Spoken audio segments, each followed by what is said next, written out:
Hello friends, नमस्कार। मैं विष्णु कुमार स्वागत करता हूं आपका आपके अपने YouTube चैनल विद्या कश्यप और VCMR क्लास 8 पर।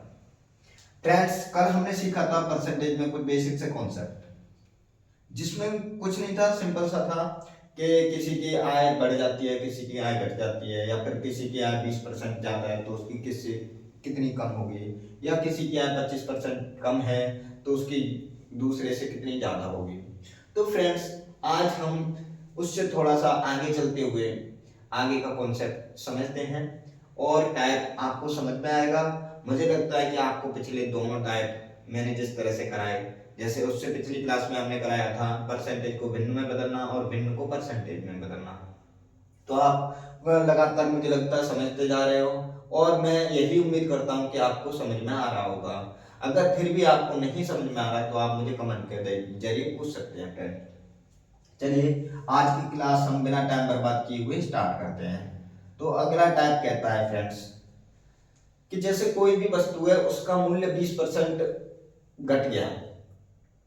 मान लो किसी भी वस्तु का, जैसे हमने सपोज दैट चीनी ले ली फ्रेंड्स, चीनी का मूल्य 20% घट गया। चीनी का मूल्य 20% घट गया, तो अब हम उसी मात्रा में जितने जितना हमारे पास पहले अमाउंट था उसी मूल्य पर उतने ही पैसों में हम अब कितनी परसेंट अधिक चीनी खरीद सकते हैं। जब हमारा 20% मूल्य घटा है तो अब हम, जाहिर सी बात है, चीनी सस्ती हुई है और चीनी सस्ती हुई है तो हम पहले से ज्यादा खरीद पाएंगे फ्रेंड्स। जब हम पहले से ज्यादा खरीद पाएंगे तो उसे कितनी परसेंट ज्यादा खरीद पाएंगे, बस यही हमें इस सवाल में पता करना है। चलो फ्रेंड्स, पता करते हैं। सिंपल सा, कल की तरह ही हम मान लेते हैं पहले चीनी का मूल्य 100 रुपए, अब 20% कम हुआ। कम होने का मतलब मैंने कल भी बताया था आपको, 20%, 100 का 20% इजीली 20 निकाल सकते हैं हम। तो 100 का 20% यानी कि नया मूल्य जो हो गया 80 रुपए। पहले हम कोई चीनी को 100 रुपए में खरीद रहे थे, अब 80 रुपए में खरीद रहे हैं। यानी कि हमारे पास कुल 100 रुपए थे जिसमें हमने 1 किलो चीनी खरीद ली। अब 80 रुपए है तो हम कितनी चीनी खरीद पाएंगे? जब वो 80 रुपए प्रति केजी का रेट है, तो सर आप बता सकते हैं कितने ज्यादा है? हमारे पास 20, कितने? 80 रुपए से गुणा कर देंगे 100, 4 बार, 4 से 25, यानी कि अब हम पहले से 25% अधिक चीनी खरीद सकते हैं। हमारी चीनी को अब हम चीनी जब खरीदने जाएंगे, क्योंकि पहले 100 रुपए किलो थी तो हम 1 किलो ला पा रहे थे 100 रुपए की। अब जब हम 80 रुपए प्रति केजी है तो अब हमें 25% एक्स्ट्रा मिलेगी, यानी कि 1.25 kg मिल जाएगी। 1.25 kg यानी कि 1250 ग्राम। ठीक है फ्रेंड्स, तो चलिए, मेरे को लगता है ये समझ में आ गया होगा। अगर नहीं समझ में आया तो आप कमेंट के जरिए पूछ सकते हैं। इससे आगे अब नेक्स्ट सवाल पे बढ़ते हैं। परसेंटेज चैप्टर आपको बहुत बारीकी से करना होगा, क्योंकि यही चैप्टर ऐसा है जो कि हमारे नॉन टेक्निकल मैथ की बेस को मजबूत करता है। क्योंकि फ्रेंड्स, इसके जरिए लगभग 40 से 50% हमारा मैथ कंप्लीट होता है और यही है बेसिक। हमें कंपटीशन के मैथ के लिए इसी को करना चाहिए सबसे पहले। अब हम दूसरा सवाल लेते हैं फ्रेंड्स। रहीम की ऊंचाई करीम की ऊंचाई से 50% कम है, तो करीम की ऊंचाई रहीम से कितनी अधिक है, ये हमें अब बताना है फ्रेंड्स। रहीम की ऊंचाई,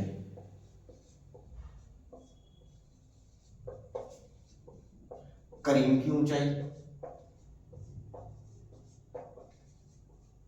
रहीम की ऊंचाई और करीम की ऊंचाई किसकी कम है? रहीम की। किससे कम है? करीम से।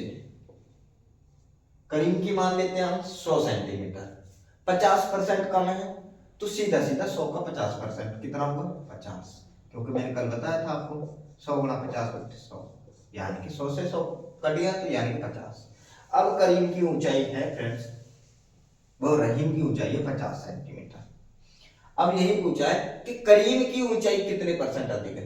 कल वाले टाइप की तरह सिमिलियर टाइप है ये फ्रेंड, बस हमें सोचना है कि इसमें शब्द कुछ अलग दे दिए जाएंगे उसकी अपेक्षा।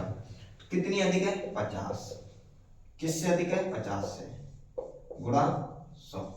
50 से 50 एक बार, यानी कि 100%। करीम की ऊंचाई रहीम की ऊंचाई से 100% अधिक है। कोई डाउट? अगर कोई डाउट है तो आप हमें कमेंट के जरिए पूछ सकते हैं। सिंपल सा, आपके लिए मैथ बहुत ही उंगलियों पे हो जाएगा। आप बस कंटिन्यू क्लास लेते रहिए, चैनल को लाइक कीजिए, सब्सक्राइब कीजिए और अपने फ्रेंड्स के साथ शेयर कीजिए। आपके मैथ को कंप्लीट कराकर ही, मुझे कंप्लीट कराना है आपका मैथ और आपको बेसिक से कराऊंगा, जिससे कि आपको जीवन में कभी भी कहीं पे भी कोई डाउट ना हो। चलिए फ्रेंड्स, हम अगला सवाल लेते हैं। अगला सवाल कह रहा है हमारा, किसी वस्तु का अंकित मूल्य क्रय मूल्य से 25% अधिक है, कितने उस वस्तु को कितने परसेंट कम पर बेचा जाए कि व्यक्ति को ना तो लाभ हो ना हो हानि। कितना मूल्य अंकित अधिक अंकित है? 25%। क्रय मूल्य,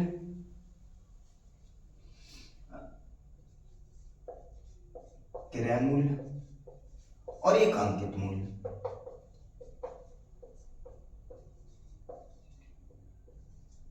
हम शॉर्ट में इसे के लिखेंगे, इसे ए लिखेंगे। क्रय मूल्य है हमारा 25%, अंकित मूल्य से 25% कम है। कितना? 25% कम। क्रय मूल्य से नहीं फ्रेंड्स, क्रय मूल्य से अंकित मूल्य है हमारा 25% अधिक। क्रय मूल्य से है, क्रय मूल्य 100, अंकित मूल्य 125। सीधा सीधा 25% बढ़ाना, 100 का 25%, 25 हमने इसमें जोड़ दिया। हमारा क्रय मूल्य है 100 रुपए, अंकित मूल्य है 125 रुपए। अब हमें वस्तु कितने कम रेट पर बेची जाए कि हमें ना तो कोई लाभ हो ना हानि हो। कितने कम में बेची जाए? अगर हम पैसों में देखें फ्रेंड्स तो 25 रुपए कम में बेचेंगे तभी तो हमारी 100 में बेचेगी। 100 में हम बेचेंगे तो हमें कोई लाभ नहीं होगा ना हानि होगी, क्योंकि हमने 100 में तो खरीदी थी। 100 में जब खरीदी थी, 100 का 25 रुपए हमने कम कर दिए। कहां से कम किए? 125 से, क्योंकि बेस अब 125 रहेगा। गुणा मल्टीप्लाई कर देते हैं 100 का, परसेंटेज बना रहे, 25 बन जाए 125, 5 से 20 बार, यानी कि हमें अब 20% कम रेट पर वस्तु बेचनी होगी। अगर हमने 20% कम रेट पर बेची तो वो उतने ही मूल्य पर बिकेगी जितने मूल्य पर हमने खरीदी थी, और जिस मूल्य पर हमने खरीदी उसी मूल्य पर हमने अगर बेच दी तो ना तो हमें कोई प्रॉफिट होगा ना कोई लॉस। फ्रेंड्स, समझ में आ रहा है? अगर समझ में आ रहा है तो आप वीडियो को लाइक कीजिए, चैनल को सब्सक्राइब कीजिए। चलिए फ्रेंड्स, हम अगला सवाल लेते हैं। अगला सवाल कह रहा है, एक व्यक्ति की आय 10% बढ़ी, फिर कुछ दिनों बाद पुनः उसकी 20% आय बढ़ गई। तो अब बोल रहा है कि नई आय में कितनी वृद्धि हुई।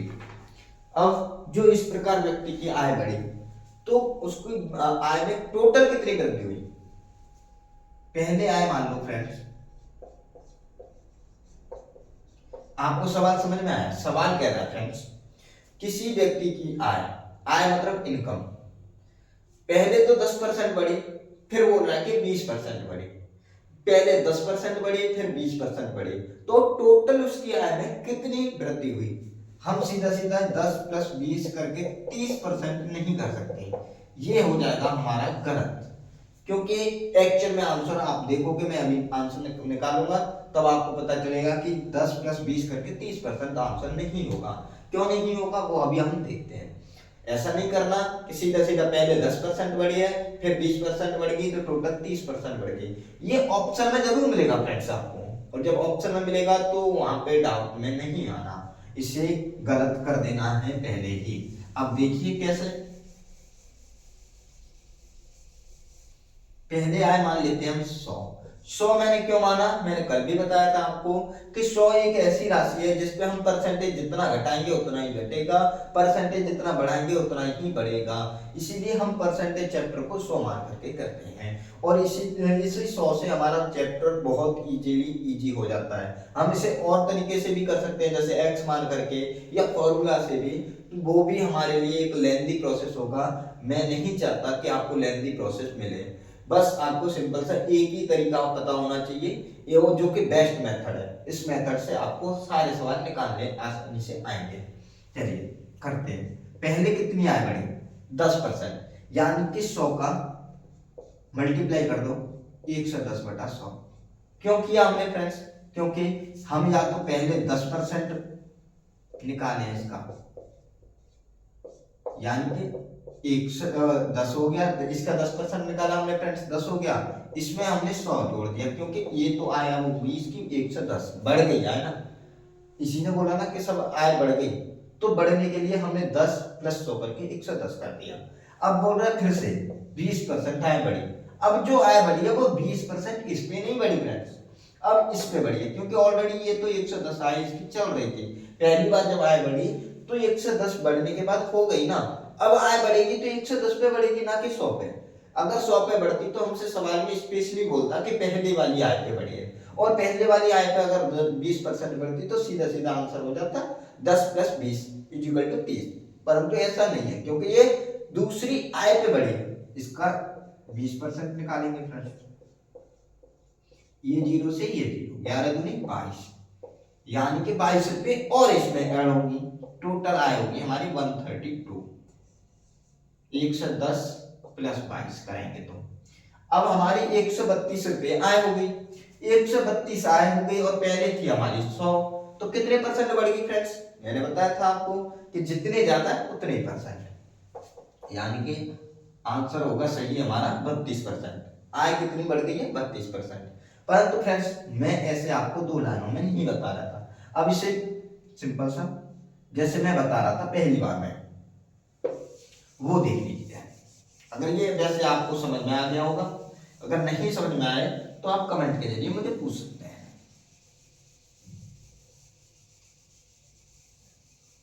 हमने इसकी पहले आय मानी थी 100,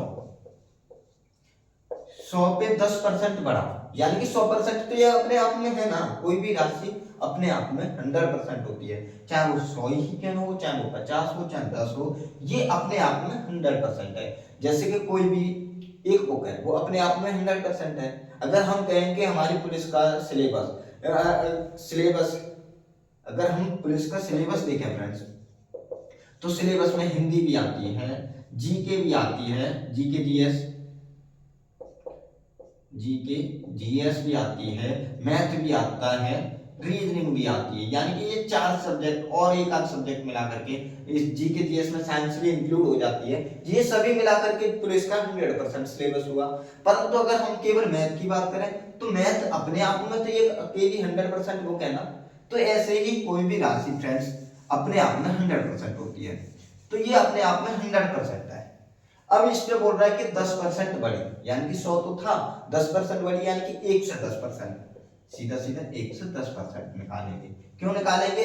अब हमें इसमें जोड़ने की जरूरत नहीं पड़ेगी। फिर बोल रहा है कि इसके बाद अब इस पे तो ये 10% बढ़ गई पहली राशि पे, अब ये पूरी राशि एक ही हो गई, अब इस पे 20% बढ़ गई फ्रेंड, ये 100 से ये 100 कट गया, इस 0 से ये 0 कट गया, 12 एकन 12, 12 एकन 12 और 1 13, यानी कि पहले राशि थी 100, अब होगी 132। अब 132 होगी तो कितने परसेंट बढ़ गई? उसकी आय में वृद्धि होगी फ्रेंड्स 32%। तो मैं समझता हूं ये वाला टाइप ज्यादा इजी है पीछे वाले तरीके से। ठीक है फ्रेंड्स, ये सवाल आपको समझ में आया होगा। मैं अब नेक्स्ट सवाल देता हूं।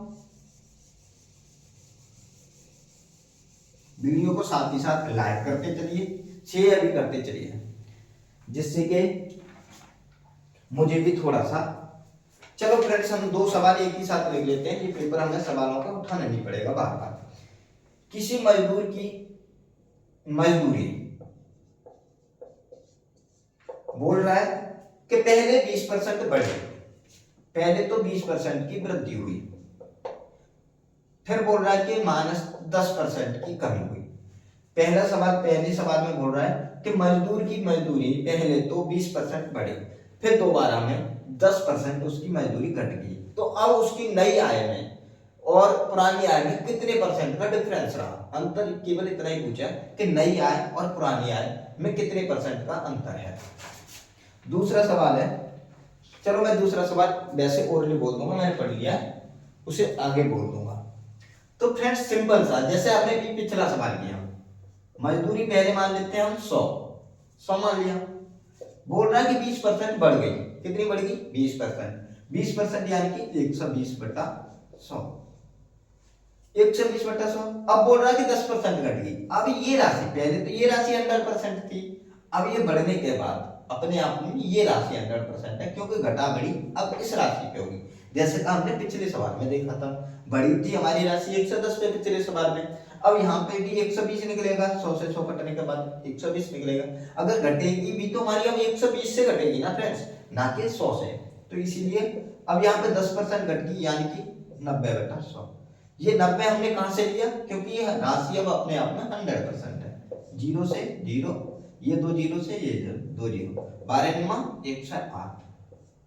हमने पहले राशि मानी थी, मजदूरी मानी थी कितनी 100 रुपये, अब कितनी है 108 रुपये। तो कितने परसेंट बढ़ी, वृद्धि हुई 8%। समझ में आया फ्रेंड्स? सीधा सीधा 20% बढ़ी, 20% बढ़ाया, यहाँ 10% घटी, 10% घटाया, 100 से 100, ये कैलकुलेशन इजीली 8%। सवाल अब ऑप्शन में आएगा, परिवर्तन के ऑप्शन में आएगा, 8% वृद्धि, 8% कमी, 12% वृद्धि, 12% कमी। तो हमें सीधा सीधा आंसर लगाना 8% की वृद्धि उसकी मजदूरी में हो गई। ठीक है, चलिए जो नेक्स्ट सवाल मैंने जो अभी पढ़ा था, मैं बोल रहा था मैंने पढ़ दिया, अब वो देखते हैं। एक दुकानदार 10% की कोई भी वस्तु खरीद से समय 10% को की ठगाई करता है। ठगाई मतलब ठगना जानते हैं आप, धोखा करना एक तरह से। तो किसी दुकानदार से कोई भी किसी दूसरे दुकानदार ने सामान खरीदा, परचेज किया, या फिर किसी किसान से कोई सामान खरीदा, उसमें उसने 10% की ठगी कर दी, यानी कि 10% का किसान का घाटा कर दिया। फिर आगे अब वो बेचते टाइम भी 5% की ठगी करता है। कितनी करता है 5% की, यानी अब उसको कितना प्रॉफिट होगा इस काम में, उसे कितना प्रॉफिट होगा किसी दुकानदार को। अब हमें सीधा सीधा 10 + 5 करके 15% नहीं करना। क्यों नहीं करना, मैंने अभी पिछले सवाल में सेम बता दिया आपको।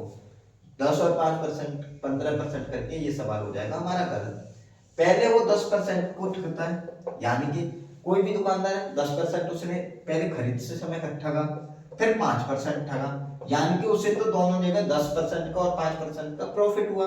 पहले उसकी इनकम 100 रुपए थी, 10% ठग के आया 110, 5% ठग के आया 105, यानी कि दुकानदार दोनों जगह ठग रहा है। खरीद से समय 10% का उसने अपना प्रॉफिट कर लिया, बेचते समय 5% का प्रॉफिट कर लिया। 2 0 से 2 0, 1 0 से 1 0, 11 × 55, 11 × 11/10। 10 का भाग देंगे फ्रेंड्स 115.5। पहले थी 100 और अब है 115.5, तो कितना प्रॉफिट हुआ उसका 15.5%। मैं समझता हूं फ्रेंड्स आपको अच्छे से समझ में आया होगा। अगर नहीं समझ में आया तो आप फिर से कमेंट कर सकते हैं, कमेंट में पूछ सकते हैं। और आज के लिए हम फ्रेंड्स इतना ही रखेंगे। आपका बहुत बहुत धन्यवाद। वीडियो को लाइक कीजिए, चैनल को सब्सक्राइब कीजिए और अपने फ्रेंड्स के साथ शेयर जरूर कीजिए, जिससे कि फ्रेंड्स ये छोटा सा चैनल है आगे चल के ग्रो करे और एक दिन बड़ा चैनल बन पाए। Thank you friends.